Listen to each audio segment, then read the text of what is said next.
प्रेम से बोलिए सदगुरु साहिब जी की जय हो। सतनाम साहिब। नमो नमो सतपुरुष को नमन करूं हर बार।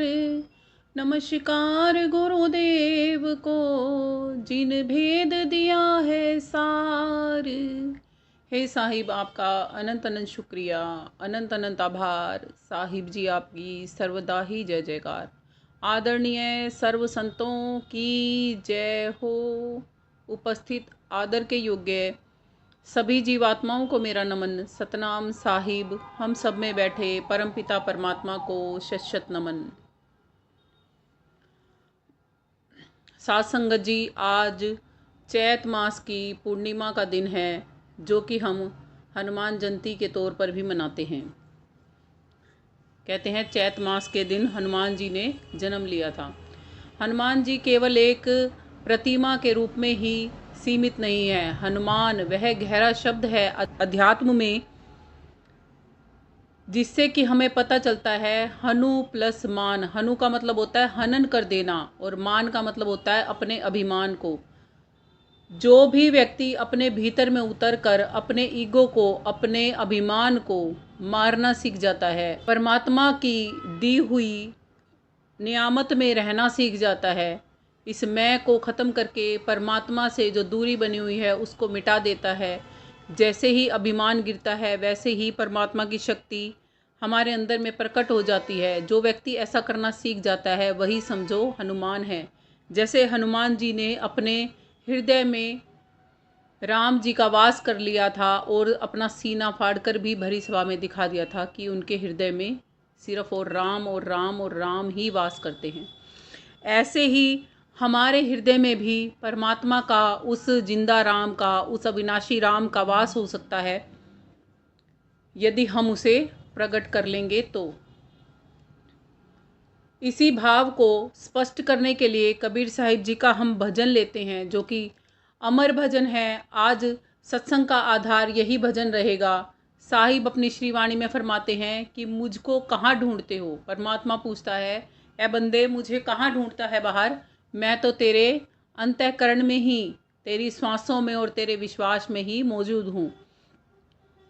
जब तक तू बाहर मुझे ढूंढता रहेगा तो मैं तुझे नहीं मिलूंगा। जिस दिन तू मुझे अंदर ढूंढेगा उसी दिन मैं तुझे मिल जाऊंगा। आइए हम पहले भजन को सुनते हैं और फिर उसका खुलासा करेंगे, तो समझ में आएगा कि परमात्मा वास्तव में है कहाँ। एक पल की तलाश में ही परमात्मा हमें कैसे मिल सकता है। आज हम इस सत्संग के माध्यम से यही सब कुछ जानने का प्रयास करेंगे।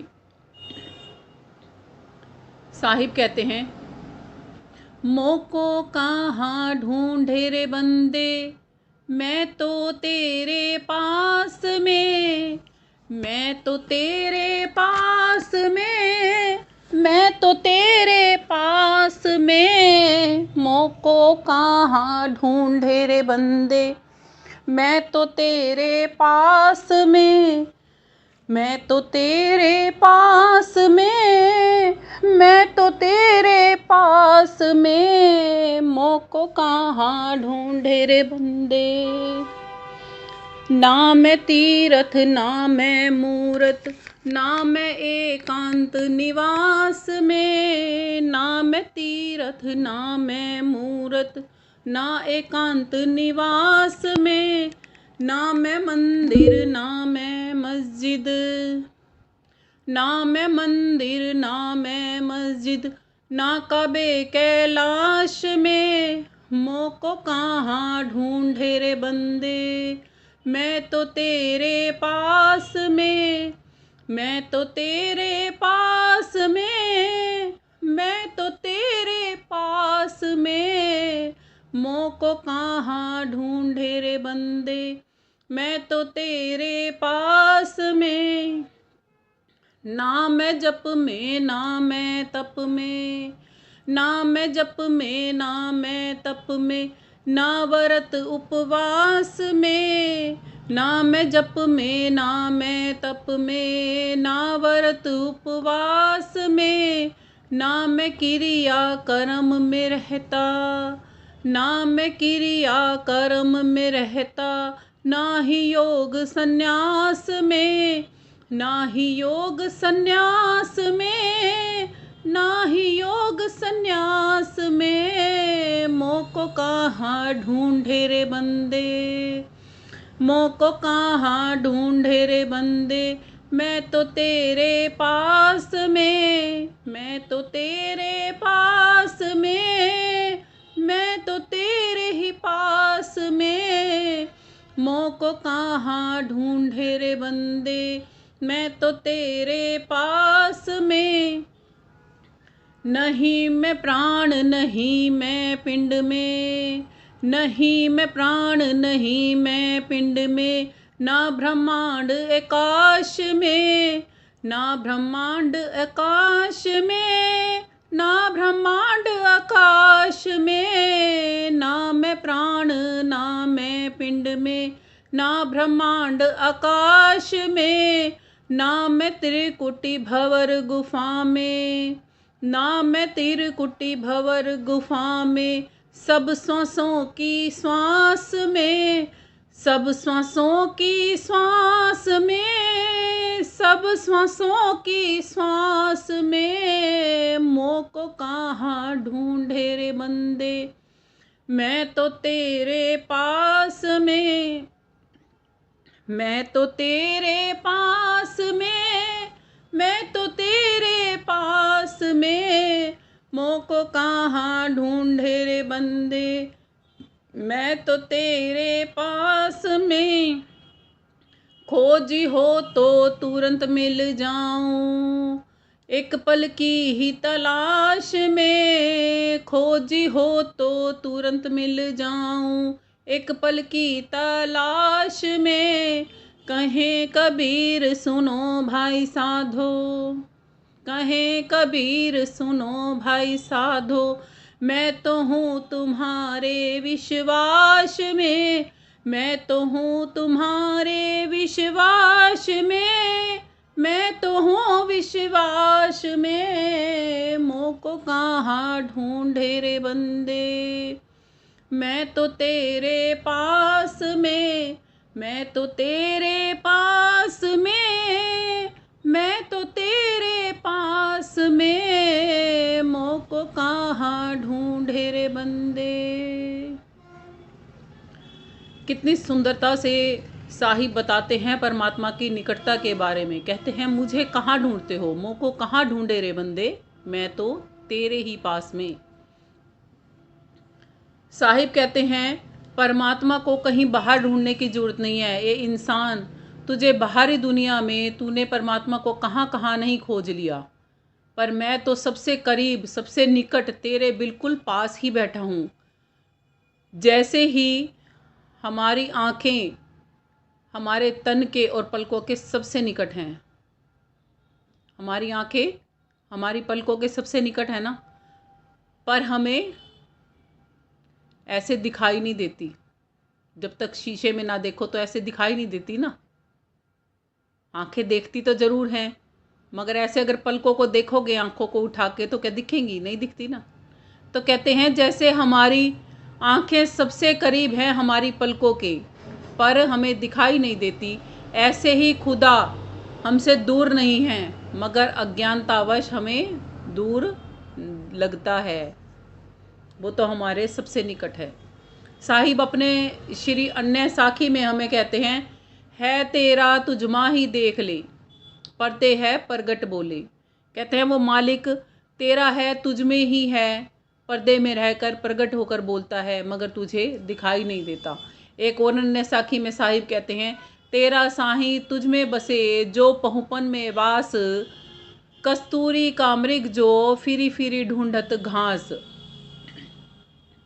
सासंगत जी साहिब इस साखी में कहते हैं कि जीवात्मा बड़ी ही नासमझी करता है, और उसकी नासमझी को समझाते हुए साहिब प्रकृति की ओर इशारा करके दो उदाहरण हमें सुंदर देते हैं, एक तो फूल का और दूसरा खुशबू का।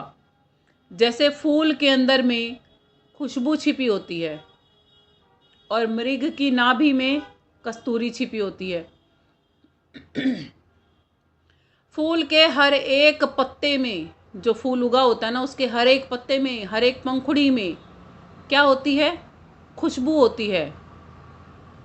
अलग नहीं होती ना, उससे पृथक नहीं होती, उसी में बसी होती है। ऐसे ही परमात्मा हमारे अंदर में, आत्मा के कण कण में समाया हुआ है, हमसे एक पल के लिए भी अलग नहीं है। और कस्तूरी मृग का उदाहरण साहिब देते हैं, उसमें भी यही समझाते हैं। वो अपनी नाभि के अंदर में बसने वाली कस्तूरी को बाहर ढूंढता रहता है। जब वो पेशाब इत्यादि करता है तो वो खुशबू जो होती है ना, हवा के साथ मिलकर जब उसको सूंघने को मिलती है तो वह पागलों की भांति उसे बाहर ढूंढता रहता है। झाड़ियों में ढूंढता है, पत्तों पर ढूंढता है, जंगल में इधर उधर फिर फिर कर ढूंढता है, और ढूंढते ढूंढते अक्सर तो वो लहूलुहान भी हो जाता है, शरीर उसका छिल जाता है कांटे लगने की वजह से, पर उसे वो बाहर सुगंधी नहीं मिल पाती, क्योंकि वो सुगंधी तो स्वयं उसके भीतर से ही आ रही थी, मगर वो क्या कर रहा था, बाहर ढूंढ रहा था। यही स्थिति तो हमारी है। हम क्या कर रहे हैं, हम भी तो उस कस्तूरी मृग की भांति ही बाहर मंदिरों में, पहाड़ों में, तीर्थों में, व्रत में, होम में, जाने कहाँ कहाँ परमात्मा को ढूंढ रहे हैं। वो प्राण प्यारा जो हमारी हर एक श्वास में हमारे साथ बैठा है और हमारे साथ चलायमान है, हम उसे वहाँ ना ढूंढकर बाहरी कर्म कांडों रूपी घास में अज्ञानियों की भांति खोजे जा रहे हैं, और उस भीतर में बसने वाले उस असीम खजाने को ढूंढ नहीं रहे, उससे अनजान बने बैठे हैं। साध संगत जी, इस बात से यह हमें समझ में आता है कि हम कितनी बड़ी अज्ञानता कर रहे हैं। इस बात को एक साधारण से उदाहरण से समझते हैं। कल्पना कीजिए कि एक बुजुर्ग व्यक्ति है, अखबार पढ़ना चाहता है और अखबार पढ़ने के लिए अपना चश्मा ढूंढ रहा है। चश्मा तो उसने क्या किया हुआ है, आंखों से हटा के ऐसे रख लिया सिर के ऊपर, और कहाँ ढूंढ रहा है, वह अलमारियां देख रहा है, मेज देख रहा है, सारे दस्तावेज खंगालता है कि भाई कहाँ रख दिया, रसोई में ढूंढता है, आंगन में ढूंढता है, मगर उसे मिलता नहीं। घर के हर एक सदस्यों पर गुस्सा करता है, मेरा चश्मा किसने छुपा दिया, मेरा चश्मा किसने छुपा दिया, मेरे को मेरा चश्मा नहीं मिल रहा, मेरे को तो अखबार पढ़ना था। वह हर जगह ढूंढता है उसको, मगर उसे चश्मा नहीं मिलता। तभी उसका एक छोटा सा पोता आता है और हंसते हुए उसके पास बैठ के कहता है, अरे दादाजी, जिस चश्मे को आप ढूंढ रहे हो ना, वो तो आपकी आंखों के ऊपर रखा है। जैसे ही व्यक्ति अपनी आंखों के ऊपर मस्तक के पास हाथ लगा के देखता है तो उसे एहसास होता है, ओहो कितनी बड़ी भूल कर रहा था, अज्ञानतावश। मेरे पास ही था मेरा चश्मा, कहीं खोया ही नहीं था, इतना निकट था, और मैं व्यर्थ ही सब जगह उसको खोजने में लगा हुआ था। बाहर कहीं मेज पे या कहीं उसे अलमारी में क्यों नहीं मिल रहा था, क्योंकि वो टिका तो उसके मस्तक पे था। साध संगत जी, जैसी हालत उस बुजुर्ग की है ना चश्मे को ढूंढने के लिए, ऐसी ही हालत हमारी है परमात्मा को ढूंढने के लिए। हम परमात्मा को देखने के लिए तीर्थों की यात्रा करते हैं, जबकि वह मालिक तो हमारे भीतर ही है, हमारी आंखों की ज्योति में है, हमारे कानों की स्वर्ण शक्ति में है। आइए आज हम जो चैत मास की पूर्णिमा है उस पर भी थोड़ा सा इसी बात को लेकर प्रकाश डालते हैं। हनुमान जयंती है ना आज हम समझते हैं हनुमान जयंती का वास्तव में आत्मिक तौर पे क्या अभिप्राय होता है।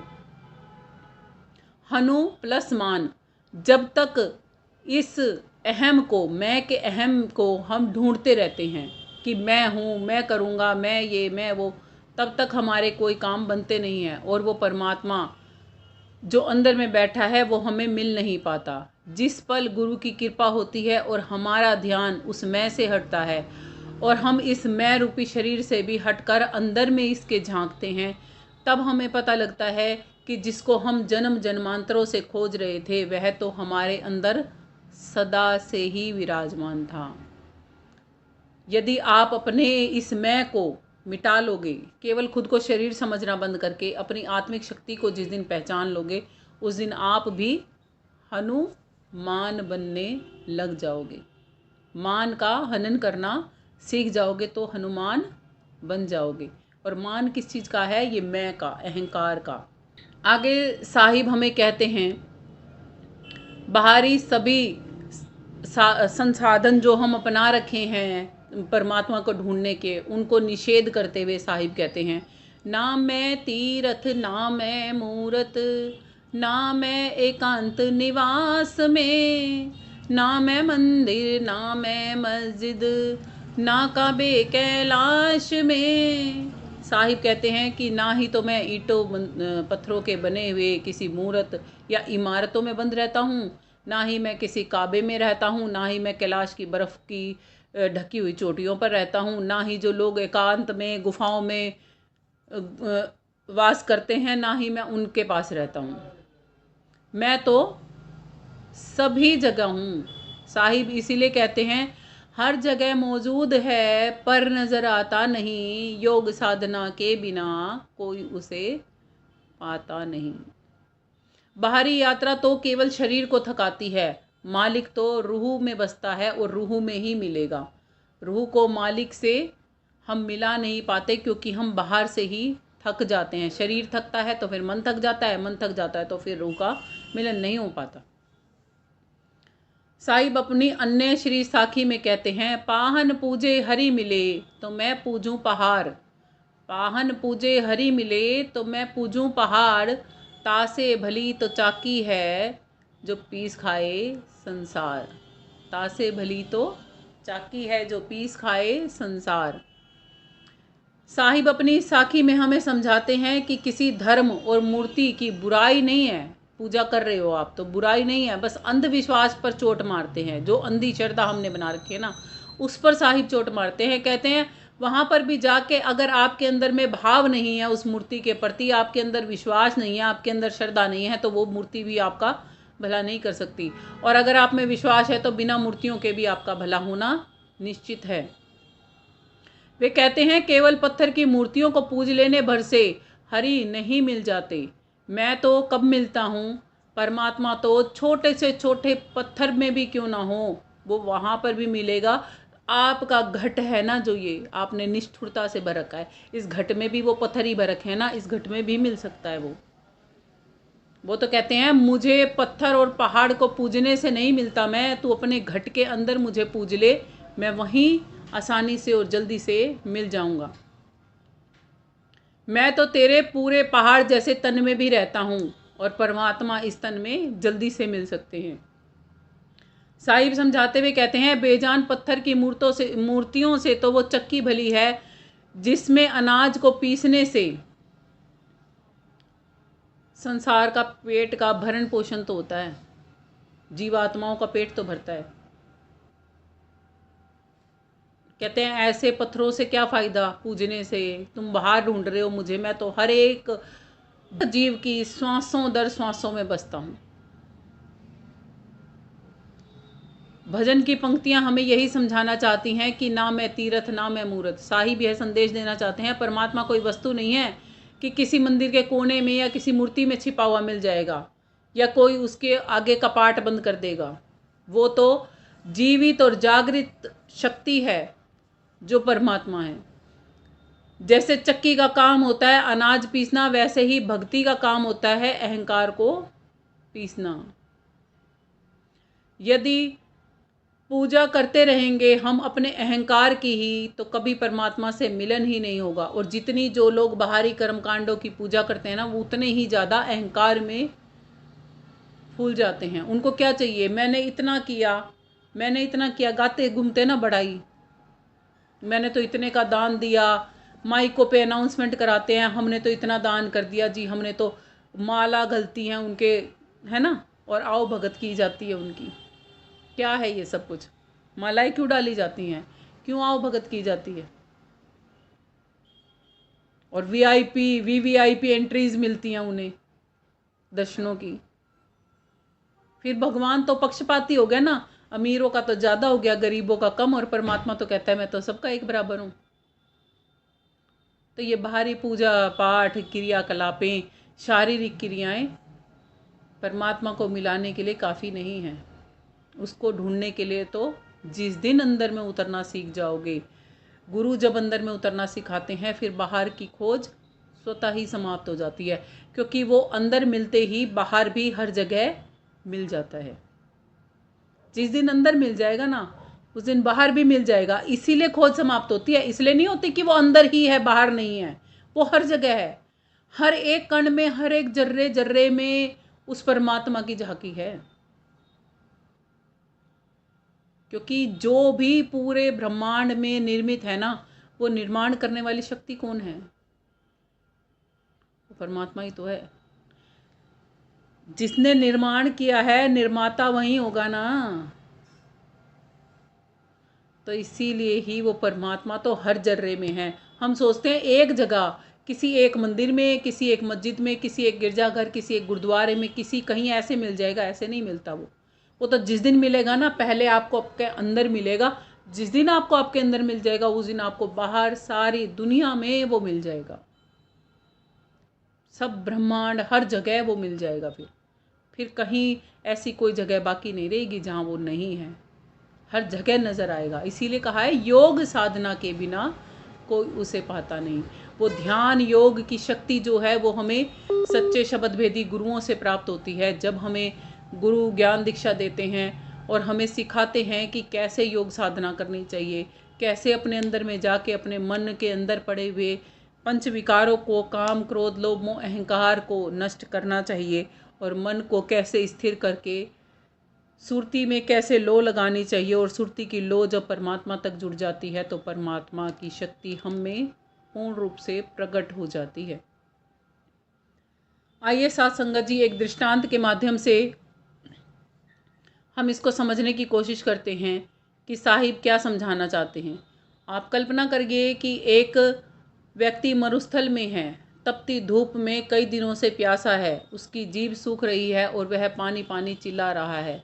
चिल्लाते चिल्लाते वह एक सुंदर बगीचे में पहुंच जाता है, जहां उसे शीतल नदी बहती हुई दिखाई देती है। लेकिन वहीं एक व्यक्ति खड़ा होता है और नदी का चित्र बना रहा होता है। चित्र की कलाकारी देखकर कलाकार की तरफ मुख करके चित्र बना रहा होता है ना, जो पानी का, वो अत्यंत सुंदर होता है, जीवित चित्र लगता है वो बना हुआ। और व्यक्ति जो प्यासा होता है, उस चित्र को देखकर उस चित्र के सामने हाथ जोड़कर कहता है, हे जल देवता, मुझे आप बहुत शीतल हो, मुझे बहुत प्यास लगी है, प्यास इतनी लगी है कि मेरा जीवन क्षीण हो सकता है। आप जीवन देने वाले हो, कृपया कर मेरी प्यास बुझा दो।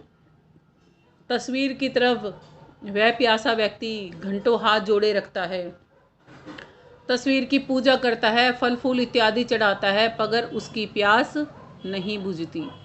क्या आप समझ सकते हैं क्यों नहीं बुझ रही उसकी प्यास? उसकी प्यास इसलिए नहीं बुझ रही क्योंकि वो तस्वीर की तरफ मुख करके खड़ा है। वो कल कल करके जो बहती हुई नदी उसी के पास है, चित्रकार के सामने, जिसको देखकर वो चित्र बना रहा है। अगर वो उस नदी की तरफ मुख कर लेना वो प्यासा, तो उसको पानी मिल सकता है पीने के लिए। अब आप पूर्ण रूप से विचार कर सकते हैं कि चाहे तस्वीर कितनी भी सुंदर क्यों ना हो, वह प्यास नहीं बुझा सकती। प्यास बुझाने के लिए तो दीवार पर जो वो चित्रकार चित्र बना रहा है उसकी ज़रूरत नहीं है, बल्कि वो जो उसके पीछे असली की नदी बह रही है ना, उसकी ज़रूरत है। अगर वो अंजलि भर के उसमें से पानी पिएगा तो उसकी प्यास निश्चित ही बुझ जाएगी।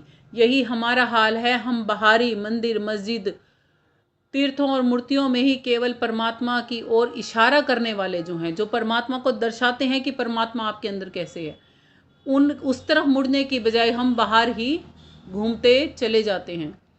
वे हमें बताते हैं कि परमात्मा ऐसा है, लेकिन हम स्वयं ही परमात्मा को नहीं मिल पाते। असली परमात्मा तो हमारे अंदर में, हमारे मन की गहराइयों में, हमारी सुरती में बसता है। अमृतमयी गंगा, वो नाम की, वो शब्द की जिसे कहा जाता है, वो हमारे अंदर में है। हनुमान जयंती पर अगर हम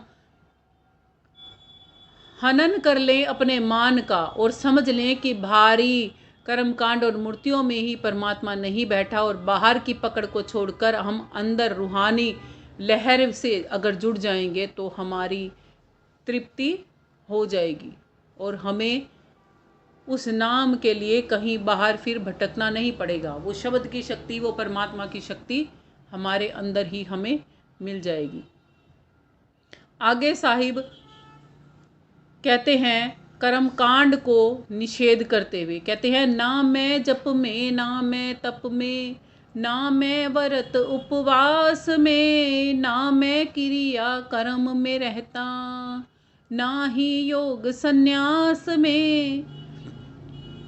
साहिब कहते हैं परमात्मा ना केवल हमारी जीभ के नाम से जपने से मिलता है, ये दिखावा नहीं करने की जरूरत, ना ही परमात्मा भूखे रहने से मिलता है कि हमने लगातार कई व्रत कर लिए तो परमात्मा मिल जाएगा, नहीं मिलता। कहते हैं बाहरी यज्ञ कितने भी बड़े बड़े कर लो, अखंड यज्ञ चलाते हैं लोग, वो भी एक दिन बुझ जाते हैं।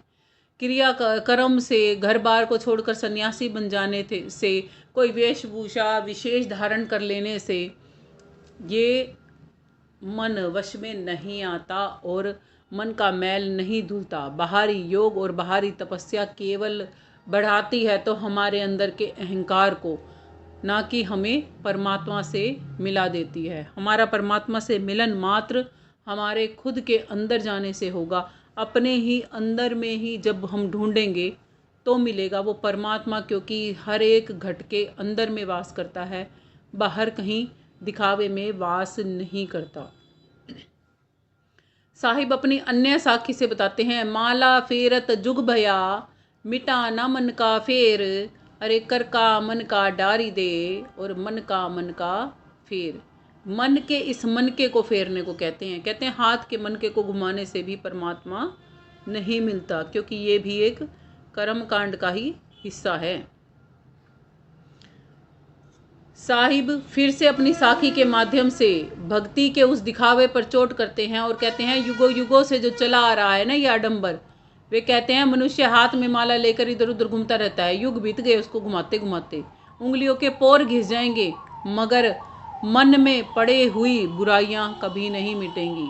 अगर मन के अंदर की पड़ी हुई इन बुराइयों को मिटाना है तो हाथ के मन के को फेरने की बजाय मन के को फेरने की आवश्यकता है। जिस दिन हम मन के अंदर रूपी इन श्वासों रूपी मन को अंदर में ही फेरना शुरू कर देंगे, उस दिन हम बदल जाएंगे, हमारे लिए सारी दुनिया बदल जाएगी।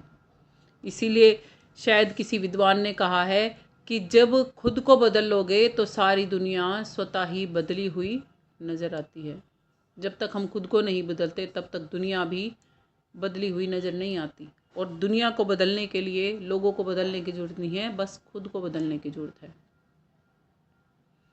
भजन की पंक्तियाँ भी हमें यही बता रही हैं कि ना मैं जप में, ना मैं तप में।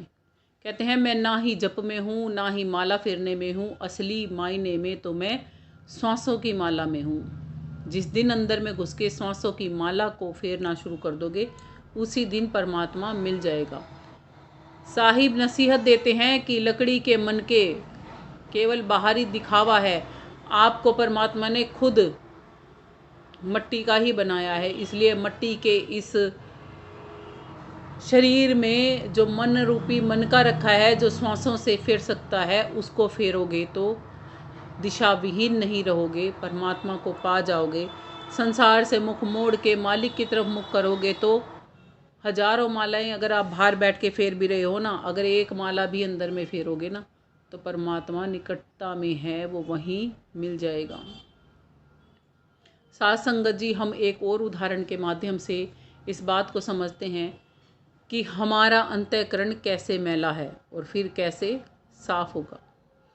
एक गंदा कपड़ा देख लो और बाहर जब हम गंदे कपड़े पर साबुन लगाते हैं तो वो कपड़े के अंदर जाती है, अंदर जाके जिद्दी दागों को हटाती है। अगर बार ही बार साबुन लगा कर बाहर से धो दोगे तो नहीं जाएगी।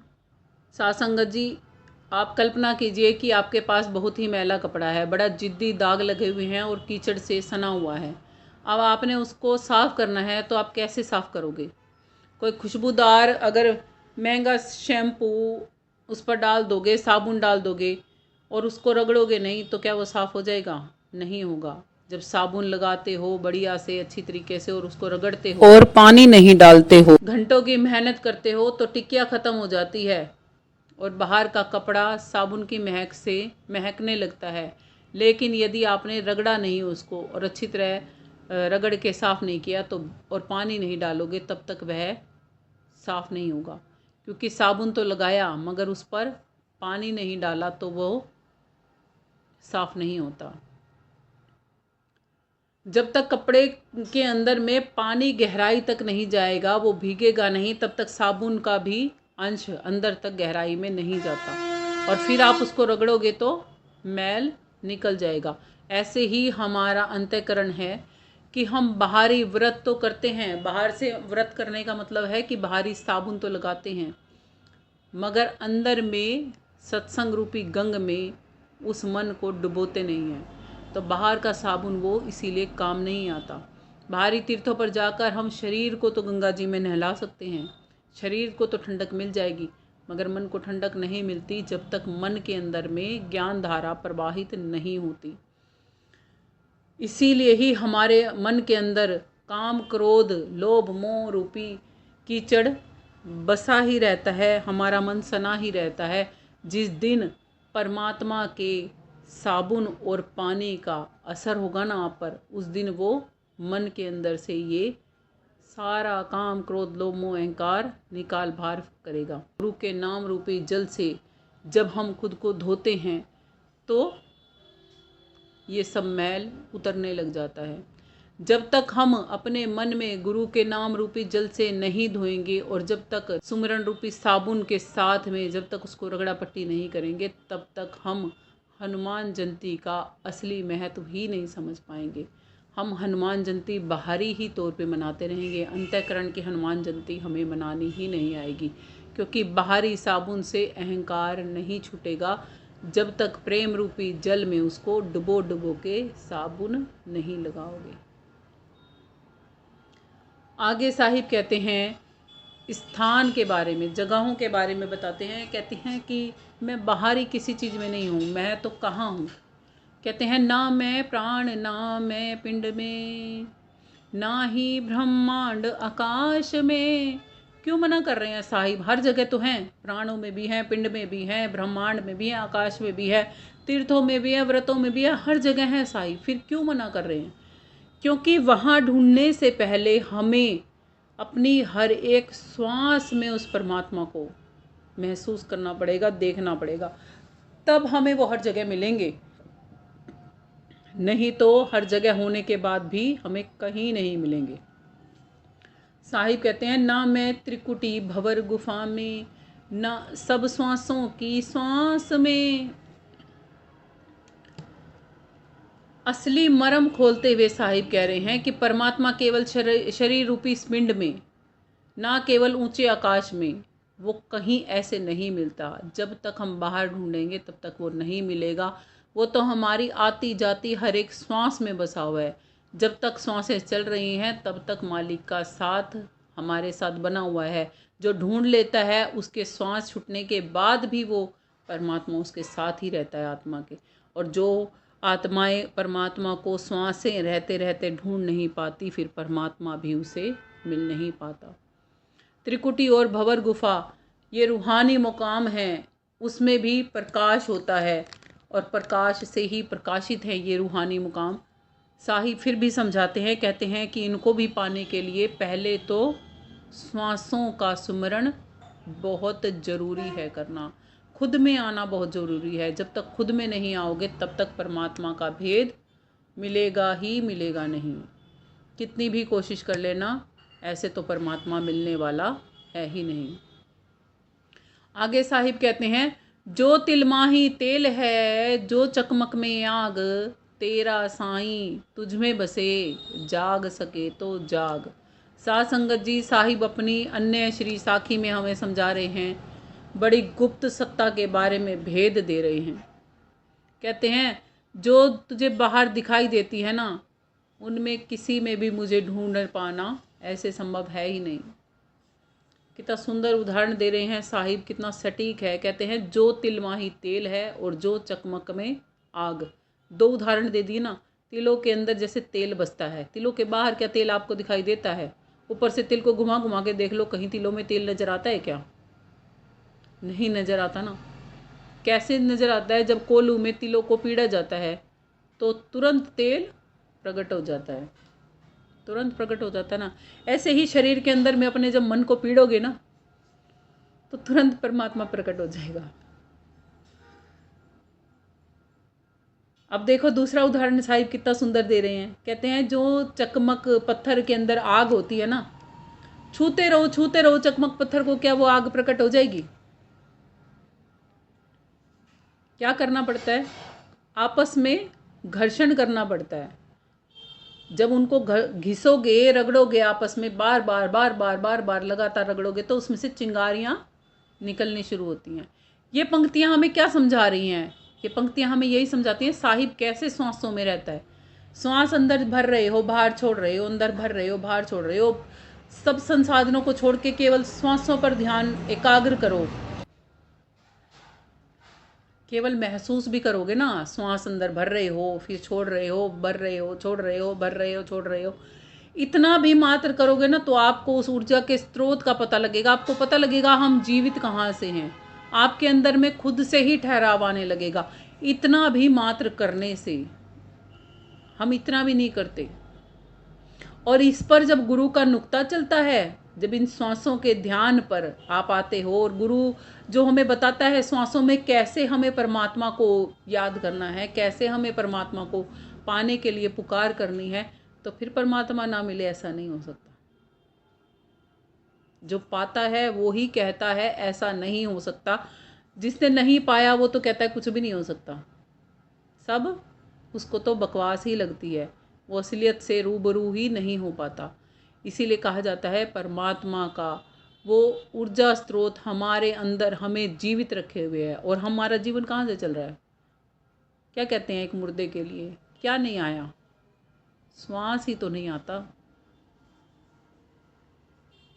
श्वास ही नहीं आता ना। और ये श्वास ऐसी है कि अगर 3 लोग की संपदा भी दान में दो ना तो भी एक श्वास भी नहीं मिलता। फिर भी हमें इसकी कीमत नहीं पता। क्या वो परमात्मा इतनी पास नहीं है हमारे? उसे ढूंढने के लिए पलक तक झपकने की दूरी तय नहीं करनी पड़ती। एक पलक उठती है ना और फिर झुकती है, इतना भी दूर नहीं है वो परमात्मा। तो बस ज़रूरत है तो अपनी चेतना को जगाने की और अपने भीतर में उसे मोड़ने की। जिस दिन आप अपनी चेतना को जगा लोगे, अपने अंतःकरण में मोड़ लोगे, उस दिन परमात्मा की शक्ति से स्वतः ही रूबरू हो जाओगे। आइए हम एक और उदाहरण के माध्यम से समझने की कोशिश करते हैं परमात्मा कैसे हमारे हृदय की, हमारे मन की गहराइयों में वास करता है। एक नन्ही सी मछली है, अथाह समुंदर में तैरती है। वह जल के भीतर ही पैदा हुई है, जल के भीतर ही बड़ी होगी और जल ही उसका जीवन है। लेकिन एक दिन वह मछली मन में एक दिन उस मछली के मन में एक अजीब सा सवाल उठता है। उसने दूसरी मछली से पूछा, सब कहते हैं जल ही हमारा जीवन है, जल ही हमारा जीवन है, पर यह जल है कहाँ?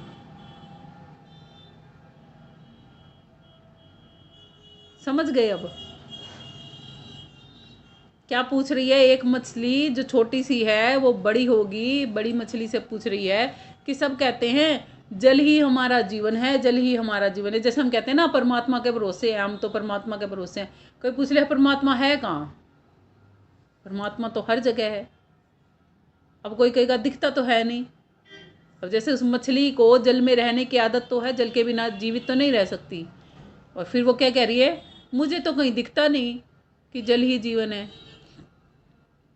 वह पागल होकर पूरे समुद्र के चक्कर काटने लगती है कि मेरे को कहीं मिल जाए, जल मिल जाए, जल मिल जाए।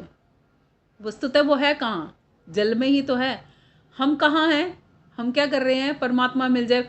हम हैं कहाँ? हम परमात्मा में ही तो हैं। फिर भी हम पागलों की तरह चक्कर काट रहे हैं ना।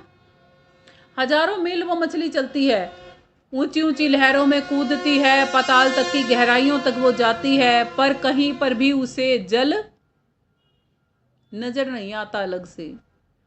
अंततः वह एक दिन बूढ़ी हो जाती है और अनुभवी मछलियों ने उसे समझाया, अरे बावरी, जिसे तू ढूंढ रही है उसी के भीतर तो रहती है।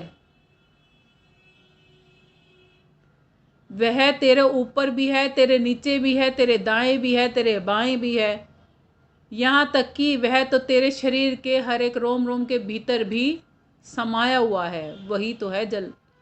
तू जल से अलग नहीं है, इसीलिए ही तुझे जल दिखाई नहीं दे रहा। जिस दिन तू जल से अलग होगी ना, उस दिन तुझे जल दिखाई देगा।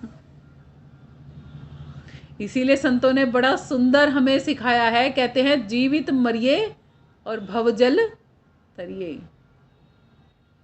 साथ संगत जी, शायद आपको समझ में आया होगा कि हमारी दशा उस नन्ही मछली की जैसी ही है। हम परमात्मा की सत्ता, उस शक्ति से ही तो पैदा हुए हैं। उसी शक्ति से ही आज श्वासों के सहारे जीवन जी रहे हैं। हम उसे देखने के लिए काबा, कैलाश, मंदिरों के चक्कर लगाते घूमते रहते हैं, पर भूल जाते हैं वह कहीं प्राण पिंड में गायब नहीं है। वह तो हमारी हर एक आती जाती श्वास में बह रहा है। वह मालिक, वह हवा है जो हमारे फेफड़ों के भीतर बह रही है। वह मालिक, वह नूर है जो हमारी आँखों में देखने की ताकत दिए हुए है। हम बाहर दुनिया को देख पा रहे हैं। वह मालिक, वह शक्ति है जिसके द्वारा हम बाहरी आवाज़ों को सुन पा रहे हैं। वह मालिक, वह शक्ति है जिसके द्वारा हम सब कुछ महसूस कर सकते हैं। शब्द, स्पर्श, रूप, रसगंध, इन सब को महसूस करने के लिए वो शक्ति जो चाहिए, वो परमात्मा की शक्ति, वो आत्मा ही तो है। खुद से ही नहीं मिलते, इसीलिए कहा ना। इसीलिए कहा जाता है, संत जन कहते हैं, जब तक खुद से नहीं मिलोगे तब तक खुदा से भी मिल नहीं पाओगे, रूबरू नहीं हो पाओगे। जब तक आप परमात्मा को खुद में नहीं ढूंढोगे, परमात्मा से खुद को अलग मानोगे, तब तक वह दिखाई नहीं देगा। जिस दिन आप परमात्मा में खुद को डुबो लोगे, जिस दिन आप परमात्मा मय हो जाओगे, उस दिन परमात्मा आपको दिखाई देने लग जाएगा। जिस पल आप यह जान जाओगे कि आप उसी की सत्ता का छोटा सा हिस्सा हो, वह अदृश्य जल, वह परमात्मा आपको अनुभव होने लगेगा। जो दृश्यमान नहीं है ना परमात्मा, फिर वो आपको अनुभव होने लगेगा हर एक चीज़ में, हर एक बात में, हर एक पहलू में। जो भी आप अपनी दिनचर्या के भी कार्य करते हो ना, उन सब में भी आपको वो परमात्मा महसूस होने लगेगा। उसकी अनुभूति हर जगह, हर पल होने लगेगी। अब साहिब आगे कहते हैं कि इस अनुभूति के लिए, इस मिलन के लिए एक शर्त है। कहते हैं जो मुझे खोजता है ना, मैं उसको एक पल में ही मिल जाता हूँ। और लोगों को तो हजारों हजार साल हो जाते हैं खोजते खोजते। जीवन से मरण और मरण से जीवन हो जाता है, फिर भी नहीं मिलता। ऐसा क्या कारण है? साहिब बताते हैं, कहते हैं खोजी हो तो तुरंत मिल जाऊं, एक पल की तलाश में। कहें कबीर सुनो भाई साधो, मैं तो हूँ विश्वास में। बता दिया ना। श्वासों पर ध्यान दोगे और परमात्मा का ही सुमरण करोगे ना, तो वहाँ से विश्वास जागृत होगा। और जब विश्वास जागृत होगा ना, तो परमात्मा के प्रति एक बार विश्वास जब बन जाता है, फिर वो टूटता नहीं है, वो अटूट विश्वास होता है। और जब किसी आत्मा को अटूट विश्वास हो जाता है ना, फिर वो भवसागर में गोते नहीं खाती, फिर तो वो उसके रंग में रंग जाती है, शांत हो जाती है। साहिब कहते हैं कि यदि तू खोजी है, तेरे दिल में तड़प है मुझे पाने की, तो जन्मों जन्म लेने की ज़रूरत नहीं है। मैं तो एक पल में ही सच्ची पुकार से मिल जाता हूँ। लेकिन शर्त है तो तेरे भीतर विश्वास की। तू अंदर से विश्वास नहीं करता, एक पल को कहता है परमात्मा मुझे तुझ पर विश्वास है, सब कुछ तेरे हवाले छोड़ दिया, और अगले ही पल खुद ही कर्ता बन जाता है। यही मुश्किल का कारण है हमारी। जहाँ संदेह है वहाँ परमात्मा नहीं, और जहाँ विश्वास है वहाँ परमात्मा की मौजूदगी हर समय रहती है। हम ऊपर ऊपर से लोगों को कहने के लिए तो कह देते हैं, मन ने तो सब कुछ परमात्मा पे छोड़ दिया, मन ने तो पूरा भरोसा है, और अगले ही पल क्या करते हैं, मेरा तो यो काम बन जाता नहीं तो मेरा ठीक हो जाता, मेरा तो वो हो जाता नहीं, मैं तो चाहूँ परमात्मा नू कर दे, मैं तो चाहूँ परमात्मा।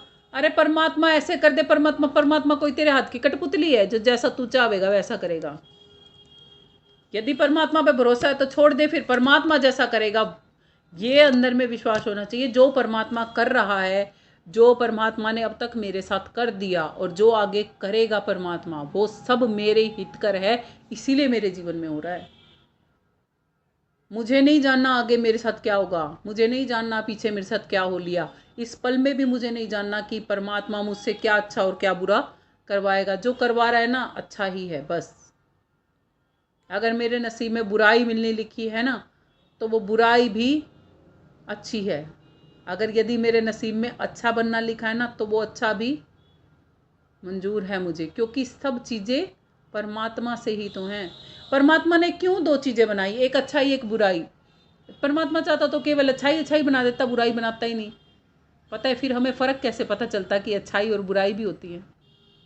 परमात्मा अगर दिन ही दिन बना देता, रात नहीं बनाता, या रात ही रात बना देता, दिन नहीं बनाता, तो हमें कैसे पता चलता रात भी होती है दिन भी होता है। परमात्मा अगर हमारे जीवन में सुख ही सुख भर देता, दुख होता ही नहीं, तो हमें कैसे पता चलता दुख भी कोई चीज़ होती है।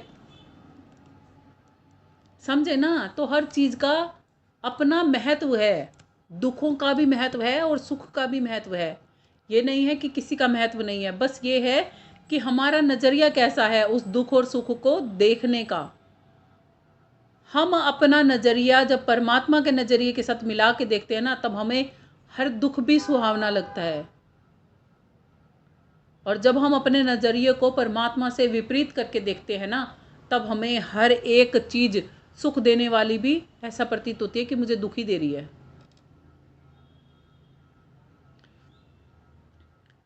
कबीर साहिब अपनी अन्य श्री साखी में हमें कहते हैं, कबीर सो धन संचिए जो आगे को होए।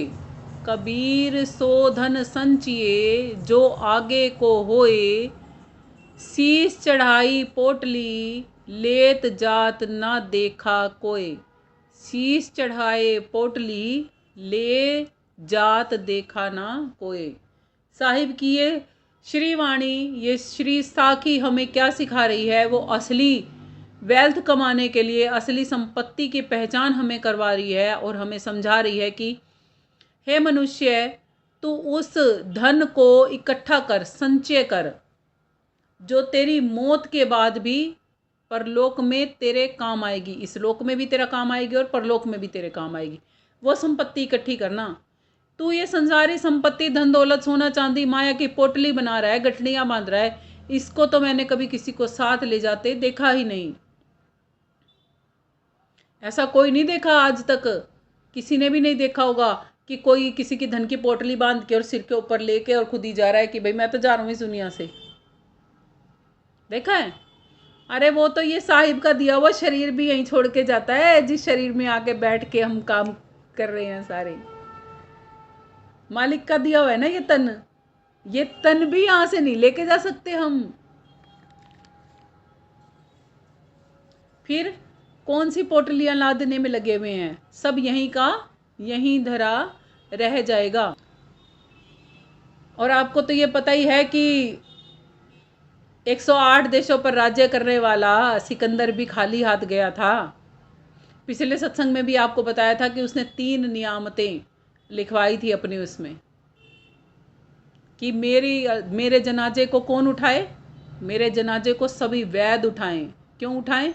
ताकि सबको पता लग सके कि जब मौत की घड़ी आती है तो वैद हकीम भी सब फेल हो जाते हैं, कोई बचा नहीं सकता।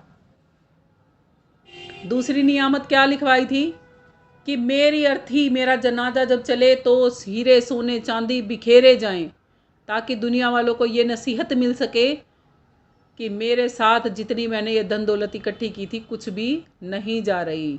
और तीसरी नियामत, तीसरी वसीयत में उसने ये लिखवाई थी अपनी में कि मेरे दोनों हाथ जनाजे से बाहर निकाल के और पूरी रियासतों में घुमाया जाए मेरा शव, कि ताकि हर एक व्यक्ति को ये पता लग सके कि 108 देशों पर राज्य करने वाला सिकंदर भी इस दुनिया से एक सुई की नोक भी नहीं लेके जा सकता था, खाली हाथ गया है। 108 के 108 देशों का माल खजाना यहीं छोड़ कर गया, यहीं उठाया था उसने बोझ। गया तो साथ में उसके कर्मों का बोझ। अगर वो इतनी 108 देशों में भक्ति का प्रचार प्रसार कर देता तो शायद मालिक के दर पर पहुंच जाता। साथ संगत जी आप समझ के देखिए, आज हम किस उधेड़ बुन में घूम रहे हैं, आप हम किस आपाधापी में, किसके लिए हम कहते हैं हमें समय नहीं है? परमात्मा के लिए, जिसने वो श्वासें बख्श रखी हैं, जिसने वो जीवन बख्श रखा है, जिसके होने से आप किसी के कुछ हो, माँ बाप के पुत्र या पुत्री हो, अपने पति के पत्नी या पति हो, अपने बच्चों के माता पिता हो, अपना हर एक रिश्ता, अपने भाइयों की बहन हो, बहनों के भाई हो, हर एक रिश्ता किससे निभ रहा है? अगर आपके प्राण पखेरु वो मालिक खींच ले तो क्या आप किसी के कुछ भी रह जाओगे?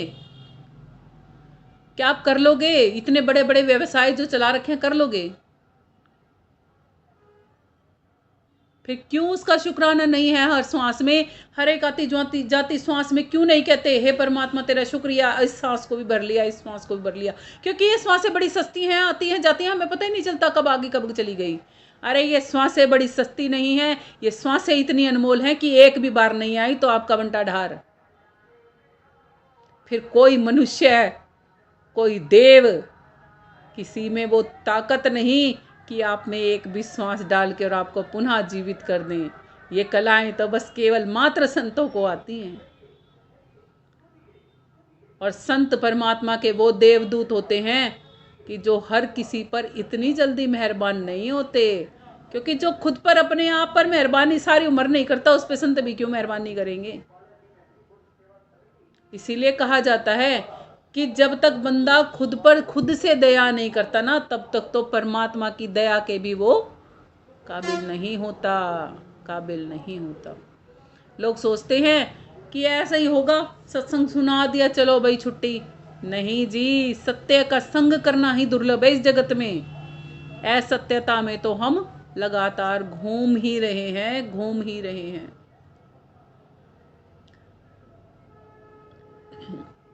भजन की अंतिम पंक्तियां जो साहिब कहते हैं कि मैं तो हूं तेरे ही विश्वास में,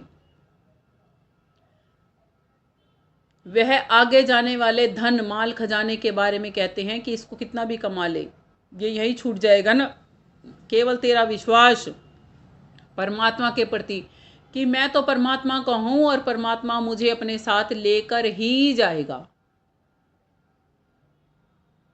मैं तो परमात्मा के नाम की कमाई जो मेरे गुरु ने बताई है, मैं तो वो करूँगा ही करूँगा, और चाहे मेरे से कुछ बने या ना बने, मैं खाऊं पीऊं या ना खाऊं पीऊं, मैं कोई और काम करूं या ना करूं, मैं भक्ति जरूर करूँगा, क्योंकि उसी से मेरे को परमात्मा मिलेगा और परमात्मा के साथ ही मेरे को तो जाना है। जिस दिन ये पक्का फैसला आप कर लोगे ना और पक्का विश्वास परमात्मा पे बना लोगे, तो आपकी ये बाकायदा मैं बशर्ते कह सकती हूँ कि आपकी भारी संसारी तिजोरियों में माल खजाने भरे हों या ना भरे हों, मगर आपका अंतःकरण परमात्मा के खजाने से पक्का भर जाएगा। और वो जो आपके भीतर की तिजोरी है ना, वो दिन दुगनी और रात चौगनी बढ़ती ही चली जाएगी, उसे फिर कोई खाली करने वाला माई का लाल नहीं आएगा। चाहे आपको खुद आपका गुरु भी क्यों ना कह देना कि ये मनमुखी है, ये कुछ है, ये वो है, ये फला है, अगर आप भक्ति कर रहे हो ना, अपने गुरु के दिखाए मार्ग पर निष्ठा से चल रहे हो, धरती आसमान एक तरफ, काल पुरुष की पूरी सत्ता एक तरफ और परमात्मा के ऊपर विश्वास एक तरफ, दो पलड़े हैं। जैसे कहते हैं ना, एक पलड़े में श्वासें और एक पलड़े में 3 लोग धर दो तो भी श्वासें मोल नहीं मिलती। ऐसे ही समझ लो, एक पलड़े में काल पुरुष की समस्त शक्तियां और एक पलड़े में मालिक का एक सतनाम बराबर को तोलोगे ना, तो सतनाम का पलड़ा ही भारी रहेगा हमेशा, वो उसको कभी विहीन नहीं होने देता आत्मा को, उसके संग ही हर पल हर घड़ी रहता है वो परमात्मा भी। तो इसीलिए ही आप भी पूर्ण सच्चा विश्वास बनाओ, अपनी सांसों में उस परमात्मा को ढूंढो, तो आपको भारी पोटलियां सर पर उठानी नहीं पड़ेंगी। और उठाने के बाद भी मृत्यु के समय एक भी पोटली किसी के सर पर रखी आती हुई नहीं देखी ना। और आपको मैं विश्वास के साथ कह सकती हूँ कि जिसके भीतर परमात्मा के नाम का विश्वास होता है ना, वो परमात्मा मुट्ठी बंद करके जाता है, परमात्मा के नाम के हीरे मोती इकट्ठे करके जाता है वो परमात्मा तक। इसीलिए परमात्मा ने कहा है दावे के साथ कि यदि तू इतना सच्चा खोजी है ना, तो मैं एक पल में ही तुरंत मिल जाता हूं तुझे, वादा कर रहे हैं साहिब स्वयं। इसीलिए कहते हैं उस मालिक के घर में हम सब कहते हैं कि उस मालिक के घर में देर है, अंधेर नहीं। वो देर भी हमारे कारण है, उसके कारण नहीं। वो देने वाला दाता कभी देर नहीं करता। हमारे ही हाथ नहीं उठते कि हम ले लें, हमारा ही दामन फटा हुआ है। वो देता है तो उस दामन में से छन के नीचे चला जाता है। इसीलिए अक्सर आपने कहावत भी सुनी होगी, कहते भी हैं लोग, जब परमात्मा अकल बांट रहा था तो क्या झोली फटी हुई लेके जा रहा था। समझे ना क्या बात है। आइए समझते हैं इस विश्वास को, इस सच्ची भक्ति को, सच्ची श्रद्धा को परमात्मा के प्रति जो होती है, उसका एक जीवित जागृत उदाहरण है। और आज हिंदू धर्म में तो उसको सभी बहुत मानते भी हैं। वो कौन है? आज उन्हीं का ही दिन है। राम भगत, बिना कहे लोगों के मुंह से निकल रहा होगा हनुमान। उन्होंने, हनुमान कैसे बने थे? अंजनी पुत्र थे ना। कैसे बने थे हनुमान? कैसे सीना फाड़ के दिखाया था, कैसे हृदय में उनके रोम रोम में राम बसते थे। कैसे उन्होंने सीता जी की दी हुई माला, जिसमें राम का नाम नहीं था, एक एक मोती मुंह में चबा चबा के, लाखों लाखों का एक एक मोती था, मुंह में चबा चबा के कैसे फेंक दिया था उन्होंने। है कुछ याद उनके बारे में? क्या कहा था उन्होंने सीता जी ने और रावण के भाई विभीषण ने? क्योंकि सीता जी को वो माला दी थी, बड़ी कीमती थी, अनमोल थी, सच्चे मोतियों की वो माला थी। और विभीषण ने कहा था, बंदर है ना, बंदर वाली हरकतें दिखाई दी ना, सारे मोती इतने कीमती थे, तोड़ तोड़ के बिखेर दिए। कहता आपके लिए होंगे कीमती, मेरे लिए कीमती नहीं थे। क्यों नहीं थे हनुमान जी के लिए कीमती? कहते इसमें मेरे राम का नाम नहीं। तब उन्हें कटाक्षिणी कही गई थी वहां पर भरी सभा में। क्या तू तो ऐसे बात कर रहा है जैसे तेरे हृदय में राम बसते हों। उसी क्षण उन्होंने सीना फाड़ के दिखा दिया था कि हाँ देख लो, मेरे हृदय में राम वास करते हैं, मेरे लिए इन मोतियों की कोई कदर नहीं। इसी बात को हम गहराई से समझते हैं साथ संगत जी। विश्वास किसे कहते हैं? हनुमान जी को कितना अटूट विश्वास था। आज हम कहते भी हैं कि दुनिया चले न श्री राम के बिना, और राम जी चले ना हनुमान के बिना। कहते हैं ना, सुनते हो ना ये भजन। दुनिया तो चलती नहीं है श्री राम के बिना, और राम जी खुद चलते नहीं हैं हनुमान के बिना। तो क्या बनना पड़ेगा अगर चाहते हो परमात्मा मिल जाए? हनुमान जी ने क्या किया था? राम जी को इतना भजा था, इतना भजा था, इतना याद किया था, इतना उनका भजन सुमिरन किया था कि उनकी हर एक श्वास श्वास में नहीं, राम जी स्वयं उनके हिसाब से चलने शुरू हो गए थे। समझ गए अब? इसीलिए साहिब भी कहते हैं, प्रण अपना टार देत हूं मैं, प्रण भक्तों का नहीं टारत हूं। यही सिफत हमारी आंखों में, हम भक्तों की आंखों में और भगत हमारी आंखों में। परमात्मा अपने प्रणों को टार देते हैं। इसीलिए कहते हैं कि संत जन वो सच्चे भगत होते हैं परमात्मा के। जो अगर ये कह देना परमात्मा इसको जीवन दान दे दो ना, आप थोड़े दिन और जी लेगा, क्या पता आपकी भक्ति ही कर ले, तो उसके प्राण पखेड़ उड़ेंगे नहीं। सोच के देखो भगत कितने अनमोल होते होंगे। काश हम भी वो भक्त बन जाएं।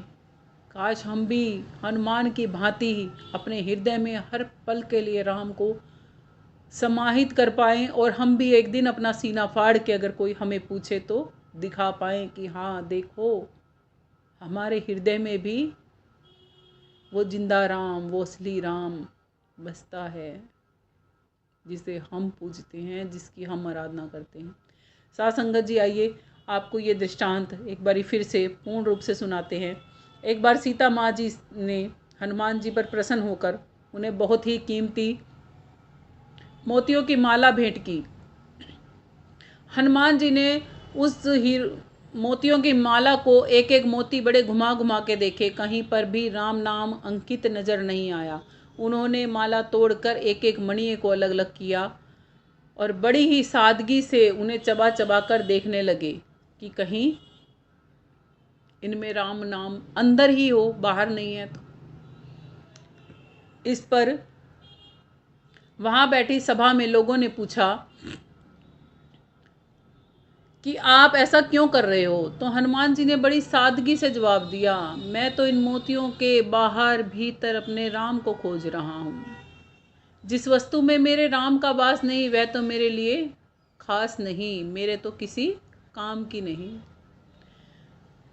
दरबार में बैठे लोग हनुमान जी का उपहास उड़ाने लगते हैं। हनुमान, तुम तो कह रहे हो हर चीज़ में राम है, तो क्या तुम्हारे शरीर के भीतर में भी राम है?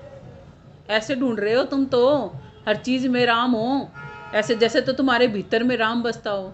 हनुमान जी ने एक पल भी नहीं सोचा और दोनों हाथों से अपना सीना उसी समय चीर दिया और वहाँ मौजूद हर एक व्यक्ति दंग रह गया, क्योंकि हनुमान जी के हृदय में साक्षात प्रभु श्री राम और जानकी माता दिव्य स्वरूप में जगमगा रहे थे।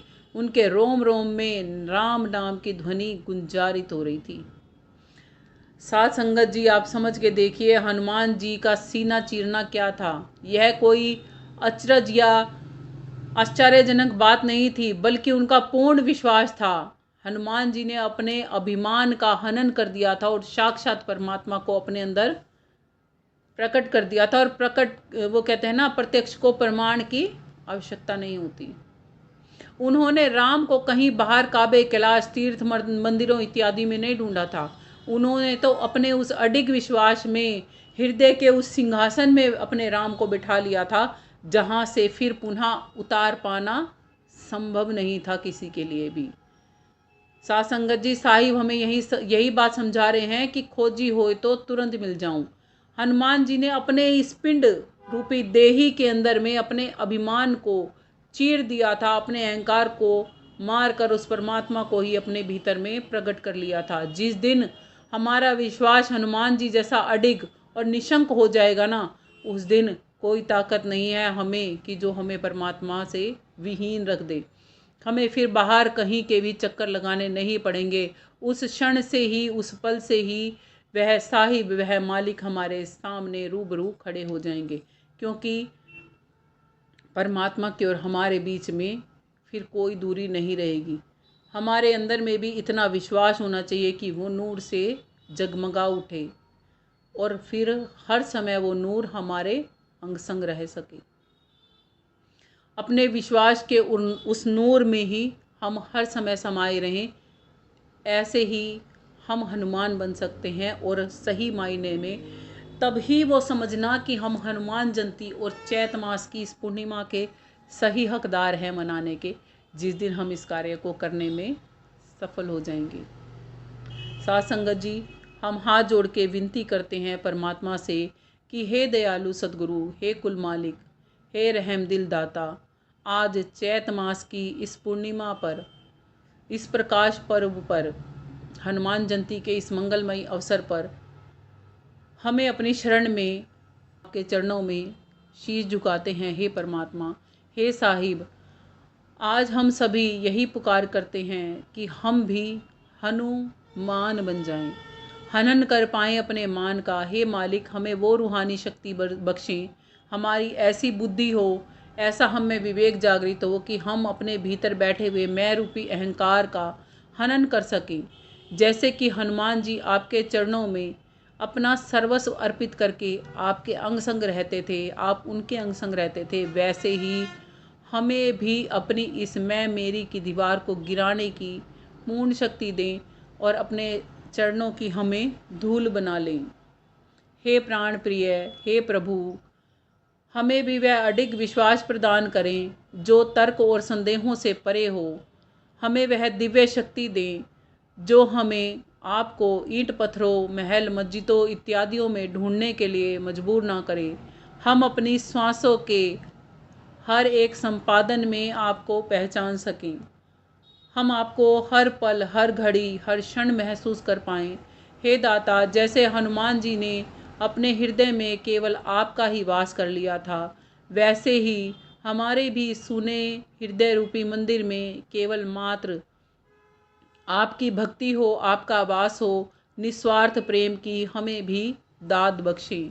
हे साहिब, वह नाम की कुंजी दें हमें, जिससे कि हमारे भीतर के ये वज्र कपाट खुल जाएं और हम हर पल हर घड़ी आपको अपने अंग संग महसूस कर पाएं।